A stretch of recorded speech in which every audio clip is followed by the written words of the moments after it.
सरफरोशी की तमन्ना अब हमारे दिल में है, देखना है जोर कितना बाजुए कातिल में है। तो मेरे प्यारे बहन भाइयों, साथियों, दोस्तों, आप सभी को स्वतंत्रता दिवस की बहुत बहुत हार्दिक शुभकामनाएं।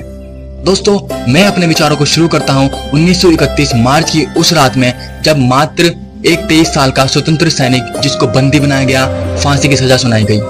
उसको फांसी की सजा क्यों सुनाई गई? क्योंकि उसका सिर्फ कसूर ये था कि वो अपने देश को आजाद कराना चाहता था। परंतु ये अंग्रेज लोग ऐसा नहीं चाहते थे, तो इस बात पर उन्होंने उसको मौत की सजा सुनाई गई। जब उन्हें मौत की सजा सुनाई गई, तब ये बात पूरे देश भर में फैली और फैलते फैलते ये बात उस नवयुवक की माता तक पहुंची। तब उनकी माँ उनसे मिलने आती है। बोलते हैं ना कि माँ तो रूठी नहीं पाती है। जब माँ जेल में अपने बेटे से मिलने आई, तब बेटा माँ से मिलता है और माँ बेटे से मिलती है, और दोनों को ये पता होता है कि इस नवयुवक को फांसी होने वाली है। मतलब बेटा भी जानता था कि मुझे कल फांसी होगी, और माता भी जानती थी कि मेरे बेटे को फांसी हो जाएगी। तब बेटा माँ से बोलता है कि माँ, मैं जानता हूँ कि जो मैंने ये निर्णय लिया है, इस निर्णय से आप लोगों को कितना कठिन, कितना दर्द सहना पड़ रहा होगा। फिर माँ तब बोलती है कि चाहे निर्णय कैसा भी हो, लेकिन अपने औलाद को अपने सामने खोता हुआ कौन माँ बाप देख सकता है। तब बेटा जवाब देता है कि माँ, मैं मानता हूँ इस फैसले से आपको बहुत दर्द हो रहा होगा, लेकिन आप तो जानती हो ना कि मैंने शुरुआत से ही अपने देश के लिए मरने जीने की कसम खाई है। तो मुझे लगता है आज वो दिन, वो पल आ गया है कि जब मुझे अपना ये काम पूरा करना है।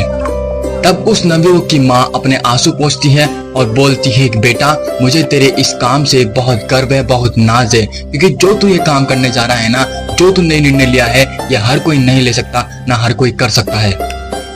बेटा माँ के हाथ पकड़ के बोलता है, माँ, तेरे बेटे का ये बलिदान मैं व्यर्थ नहीं जाने दूंगा। अगर आज एक भगत सिंह बलिदान देगा ना, तो ना जाने इस देश में कितने वीर भगत सिंह बनकर बलिदान दे सकेंगे।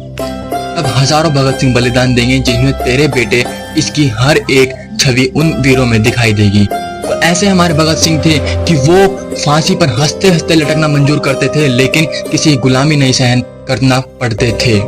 ऐसे ही हमारे इतिहास में अन्य नाम, कितने नाम हुए जिन्होंने हमारे देश के लिए बहुत बलिदान दिए, जैसे सुखदेव, भगत सिंह, महात्मा गांधी, सुभाष चंद्र बोस, चंद्रशेखर आजाद।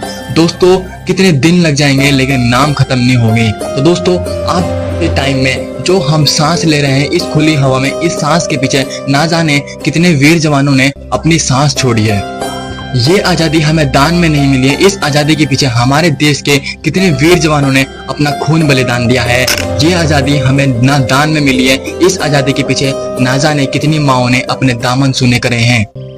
तो हम सबकी भी यही जिम्मेदारी बनती है कि अपने देश को अपना सहयोग दे सकें, इसकी जिम्मेदारी बन सकें। हर एक व्यक्ति, हर एक देशवासी की यही जिम्मेदारी बनती है, या हर एक माँ बाप की जिम्मेदारी बनती है कि वो अपने बच्चों को इतिहास का पाठ पढ़ाए, देश प्रेम पढ़ाए, देश प्रेम के बारे में बताए, ताकि जिससे हर एक समाज एकजुट होकर हमारे देश के लिए खड़ा हो सके। हमें अपने इस देश हिंदुस्तान को उस लेवल तक पहुंचाना है कि इसका एक बाल तो बाका करना कोई दूर, इसको छू भी ना सके। और यह जिम्मेदारी हर एक व्यक्ति से लेकर, हर एक विद्यार्थी से लेकर, हर एक अनपढ़ विद्यार्थी, बुजुर्ग व्यक्ति, सब तक जाती है। सबको इसको एकजुट होकर सहारा बनना है, सबको एकजुट होकर अपने देश के लिए खड़े होना है।